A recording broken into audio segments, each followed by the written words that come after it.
उत्तराखंड लोक सेवा आयोग, उत्तराखंड अधीनस्थ सेवा चयन आयोग, उत्तराखंड चिकित्सा सेवा चयन बोर्ड के माध्यम से विभिन्न संवर्गों में नियुक्ति की प्रक्रिया गतिमान है। शासन द्वारा इन चयन आयोगों को चयन की प्रक्रिया शीघ्रातिशीघ्र करने हेतु नियमित रूप से निर्देश दिए जा रहे हैं और उनका अनुसरण भी किया जा रहा है। माननीय अध्यक्ष जी, वर्तमान धामी जी की सरकार के गठन के उपरांत से अब तक उत्तराखंड लोक सेवा आयोग के माध्यम से 2718 पद, उत्तराखंड अधीनस्थ सेवा चयन आयोग के माध्यम से 2522 पद, उत्तराखंड चिकित्सा सेवा चयन बोर्ड के माध्यम से 1246 पद, इस प्रकार कुल 6586 पदों पर चयन की कार्रवाई पूर्ण कर संस्तुतियां संबंधित विभाग को प्रेषित की जा चुकी है।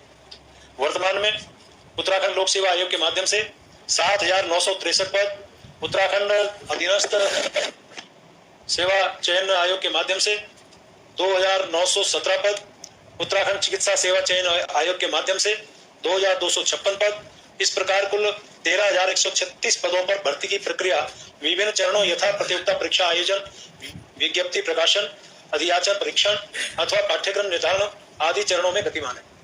माननीय अध्यक्ष जी, उत्तराखंड अधीनस्थ चयन सेवा आयोग द्वारा आयोजित कतिपय परीक्षाओं में अनियमितताएं संज्ञान में आई, जिसके सापेक्ष आयोग द्वारा 3 परीक्षाओं को निरस्त कर पुनः सफलता पूर्वक परीक्षाओं का आयोजन करते हुए सचिवालय रक्षण की संस्तुति प्रेषित कर दी गई है तथा 2 अन्य परीक्षाओं की चयन प्रक्रिया अंतिम चरण में है।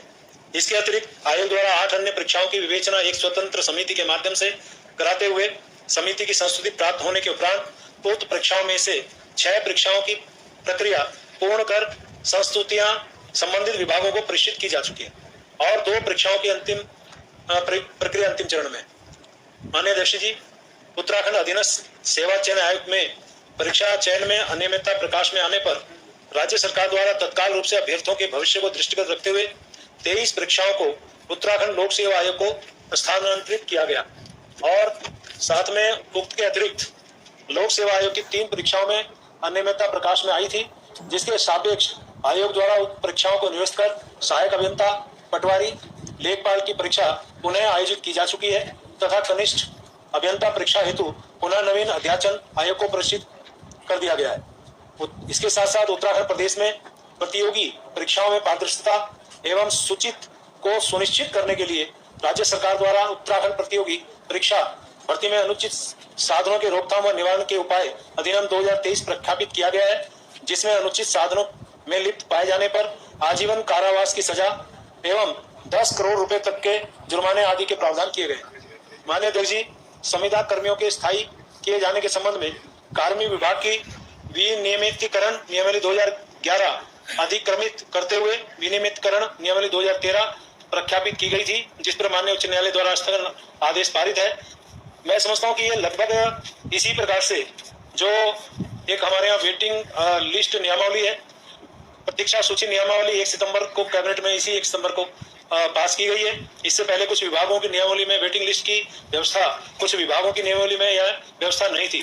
राज्य सरकार इस बार अत्यारोही प्रभाव वाली प्रतीक्षा सूची नियमावली लाई है, जिससे सभी विभागों में वेटिंग लिस्ट लाया जाना सुलभ कर दिया गया है। और ऐसी माननीय अध्यक्ष जी, बहुत से ऐसे हमारे कुछ लोगों को, जिसमें हमारे एएनएम भर्ती वर्ष बार हम लोग 900 माननीय शिक्षा मंत्री 900 भर्ती वर्ष बार हम कर रहे हैं। साथ में 3000 नर्सों की भर्ती वर्षवार यहाँ हो रही है। कोविड में 3700 युवा लगाए गए थे, उनमें से 2800 से ज्यादा को हमने समायोजित कर दिया है। इसी प्रकार से जो हमारे यहाँ स्कूल की बात यदि हम करें तो 139 टीचरों को आज ही, मतलब आज का मतलब अभी आज ही हमने उनको नौकरी यहाँ पे दी है। यानी कुल मिला के सरकार बेरोजगारी और जो समस्याएं प्रदेश में है उसके लिए गंभीरता से काम कर रही है। मैं निश्चित रूप से कहना चाहूंगा माननीय अध्यक्ष जी कि ये सारा विषय, ये सारी बातें गंभीरता से सरकार कर रही है। तो माननीय सदस्यों से आग्रह है कि नियम 58 को अपने इसको वापस ले। देखिए, सबसे पहले तो मैं ये कहूंगा कि नकल विरोधी कानून, जिसमें ये कहा गया है कि जो अफवाह फैलाएगा, मतलब कि पिछले 6 साल से बेरोजगार संगठन कह रहा था कि यूके SSC भ्रष्टाचार कर रहा है, तो वो एक अफवाह के तौर पर था। जब जांच हुई तो वो सच पाया गया। क्या कोई छात्र आपको जब ये कहेगा कि भाई नकल होने की संभावना दिख रही है, आप उस पर मुकदमा लिख देंगे तो फिर मुकदमा जो ये आवाज कहां से उठेगी? नंबर एक बात। नंबर दूसरा, 4 दिन पहले युवाओं को नोटिस आए जो आपने मुकदमे वापसी की बात करी थी। तीसरा, आउटसोर्स कंपनी में क्या आप उसका बैकग्राउंड देखेंगे कि वो इस योग्य है या नहीं है? और दूसरी बात, आउटसोर्स से जो कर्मचारी रखे जाएंगे ग्रुप सी और ग्रुप डी के, क्या उसमें राज्य का स्थायी निवासी होना आप कंपलसरी करेंगे? ये मेरा सवाल है। ओपन यूनिवर्सिटी में जो भर्तियां हुई हैं बरसार में और उत्तराखंड ओपन यूनिवर्सिटी में, जो गवर्नर ने भी जांच के आदेश किए थे, क्या आप उसकी जांच करेंगे? पुलिस भर्ती में भी आपने कहा कि वेटिंग की हमने परंपरा करी है, तो पुलिस भर्ती में जो 250 वैकेंसियां खाली रह गई हैं, क्या उसके लिए आप वेटिंग निकालेंगे? वन दरोगा भर्ती में जो लोग सब कुछ कर चुके हैं उनको नियुक्तियां कब देंगे? और जो पीसीएस के लेवल का है ग्रुप बी की जो व्यवस्था अधिकारी राज्य संपत्ति, ये जो लोक सेवा आयोग करा रहा है, क्या वो एग्जाम कराएगा या फिर इंटरव्यू से ही लेगा? इन सवालों का जवाब आपने नहीं दिया जो मुख्य थे। विस्तार से सारे विषयों पे अपना सरकार का विषय स्पष्ट किया है। जहाँ तक आपने कहा, उस नाते मैं आपसे और सदन को अवगत करा रहा हूँ कि जो जो विषय आप लोग लाए, ऐसा नहीं है, सरकार पूरी तरह से गंभीर है।